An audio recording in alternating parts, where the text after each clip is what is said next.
शोभा की नई नई शादी राहुल से हुई थी। वे दोनों अपनी शादी से बहुत खुश थे। उनकी लव मैरिज हुई थी। शादी के समय राहुल की माँ मौजूद नहीं थी। इस कारण से वह राहुल और उसकी बीवी दोनों से ही गुस्सा थी। आज वह राहुल और उसकी बीवी जिस शहर में रहते थे वहाँ उनसे मिलने आ रही थी, जहाँ पर राहुल नौकरी किया करता था। उसी सुबह जब राहुल नौकरी पर जा रहा था तो उसने शोभा से कहा, शोभा देखो आज माँ आ रही है, तुम उनका ख्याल रखना वरना वह नाराज हो जाएंगी। मैं शाम को ऑफिस से आऊँगा। इतने में शोभा भी बोल पड़ती है। हाँ राहुल, मैं जानती हूँ माँ कितनी गुस्से वाली है, लेकिन मैं उन्हें संभाल लूँगी। तुम आराम से ऑफिस जाओ। इतना सुनने के बाद राहुल ऑफिस चला जाता है। फिर शोभा दरवाज़ा बंद करके घर के अंदर अपने कामों में जाकर व्यस्त हो जाती है। तभी दरवाजे पर दस्तक होती है। शोभा अपने कामों में व्यस्त थी, इसीलिए उसे आने में थोड़ी देर हो जाती है। वह जब दरवाज़ा खोलती है तो बाहर सासू माँ खड़ी होती है। वह उसे गुस्से में अपनी बहू को देख रही थी। माँ जी, आप यहाँ? इतना कहते हुए अपने सास के पैर छूती है और उसे अंदर बुलाती है।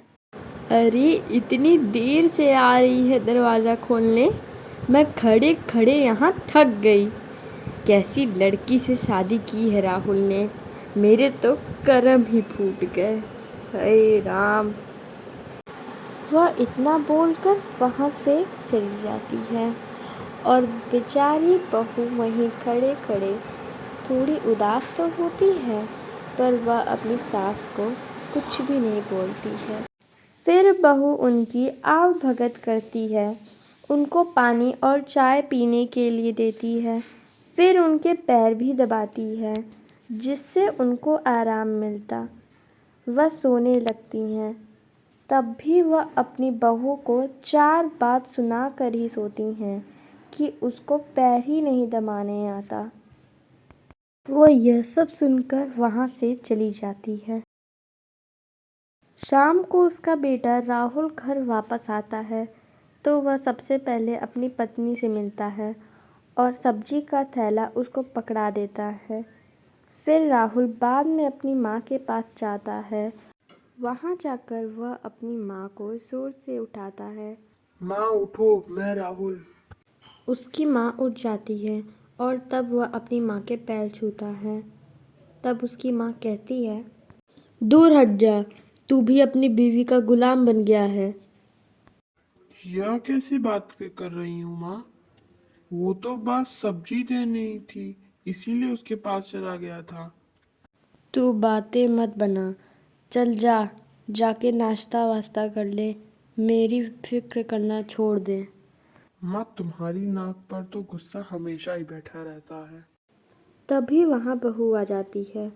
उन दोनों को लड़ता झगड़ता देख वो बोलती है, अब आप लोग छोड़िए लड़ना झगड़ना, मैं आप लोगों के पसंद की चीज़ लाती हूँ, आप लोग खुश हो जाएंगे। अरे कलमुही, आज तेरी वजह से ही मेरा बेटा मुझी से लड़ रहा है। इसके बाद राहुल और उसकी माँ गुस्सा कर एक दूसरे को देखे बिना अगल बगल बैठ गए। इसी बीच उसकी बहू हंसते हुए ट्रे लेकर वहाँ आती है। मैं आप दोनों की मनपसंद केसर और इलायची वाली खीर लाई हूँ। केसर और इलायची वाली खीर का नाम सुनते ही दोनों माँ बेटों के मुंह में पानी आ गया। बहू ने दोनों के हाथों में एक एक कटोरी खीर थमा दी। दोनों ने ही खीर गले के नीचे उतारी। तभी उसकी सास बोलती है, अरे वाह, केसर और इलायची वाली खीर खाकर बहू मैं तो खुशी हो गई हूँ। मुझसे तुम्हारे प्रति सारी नाराज़गी अब दूर हो गई है। हाँ शोभा, तुमने कभी बताया ही नहीं कि तुम हम लोगों के पसंद की खीर बनाना भी जानती हो। वो बातों ही बातों में आपने एक दिन बताया था कि माँ को भी ऐसी ही खीर पसंद है जैसी मुझे पसंद है। बस फिर क्या था, मैंने आप लोगों की नाराज़गी को दूर करने के लिए ऐसी खीर बना डाली।